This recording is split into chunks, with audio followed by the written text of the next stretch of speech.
नमस्कार नीलाद्रिशय media live को स्वागत करुछि मुअली भारती। महिलांकर यात्रा देखि जीवा हेला काळ महिला को मरणांतक आक्रमण कला दुर्वृत्त। घटनास्थल रे पुलिस रो छानबीन खबर अनुसार कनिमूल पंचायत गईठीपुर ग्रामर गगन सेठींकर पत्नी जिनता सेठी गतकाली पळसुधा ग्रामस्थित बिलेईशुणी मकर यात्रा देखिबाकू जाइथिले।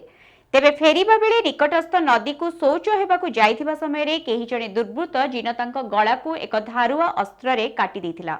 तेबे मेला देखिबाकू आसीथिबा किछि लोक माने 108 एम्बुलेंस जोगे निकटस्थ रघुनाथपुर गोष्ठी स्वास्थ्य केन्द्र को तांकू नै जाइथिले।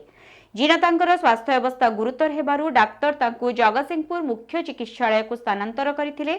तेबे सेठारे जिनतांकर स्वास्थ्य अवस्था रे सुधार न आसीबारु वर्तमान कटक एसीबी को तांकू स्थानांतर करा जायछि। सेपटे खबर पाई कृष्णानंदपुर पुलिस घटनास्थल रे पहुंची तदंत जारी रखिछंती। तीर्तोलरू एमएस राजन का रिपोर्ट नीलाद्रिशय मीडिया। एभली खबर पाइबा पई आम चैनल को लाइक शेयर एवं सब्सक्राइब करंतु। नमस्कार।